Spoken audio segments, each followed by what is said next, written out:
шектеу қоюға да басқаруға да ешкім жоқ. Енді сіздің мақсатыңыз қандай? Мен түсінбедім сізді. Мен бізге келген мәлімет бойынша Сізге кім мәлімет берді? өзімізге өзіміздің мониторинг бөлімдері бар. Қайдан жасадыңыз? Бізге соны тапсырды. Сол бойынша келіп жоқ, тапсырма кімнен түсті? Қандай мекеме? Өзіміздің мониторинг жасайтын бөлімдеріміз бар. Мекеменің қандай мекемеңіз? Мен өзім прокуратурадан түсініп айттым сізге. Сол жақтан келген бізге мәліметтер сол бойынша мен сізге қысқаша түсіндіру жұмысын жүргізіп жүрмін. Мен сізге арқылы шыққан келіп жатырмын. Өзіңізден заңды бәрін білемін деп отырсыз. Сол бойынша қысқаша түсіндіріп бердім. Ал прокурормен кездесем деп жатсам, оған сізге ешкім жетпейді. Ол өзіңіздің заңды түсіндіресіз. Прокурормен кездесем деп айтты деп айтасыз ба прокурорға енді? Айтқанда енді өзіңіз шыққан шығарсыз прямо. Жоқ, мен прокурормен сөйлескен жоқпын. Сөйлескен жоқсыз ба? Иә.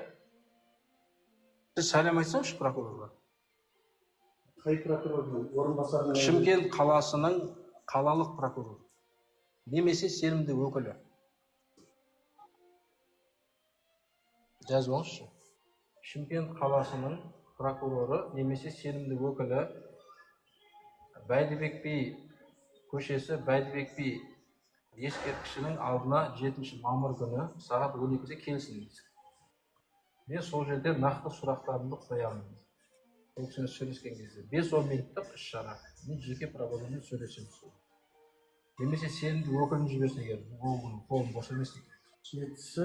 7 мамыр Бәйдібек би көшесі Бәйдібек би ата ескерткішінде Шымкент қаласының бас прокуроры немесе сенімді өкілі екеуінің біреуі келсін. Бірақ сұраққа нақты жауап бере алатын. Мен ол кісілерге сұрақтар тапсырып кеткенмін. Сағат 12-де 7 мамыр күні. Болды ма? Жақсы. Соны хабарлама сәлемдеме айтыңыз. Мен кеше прокурордың көмекшісіне де айтқам бұл мәселе.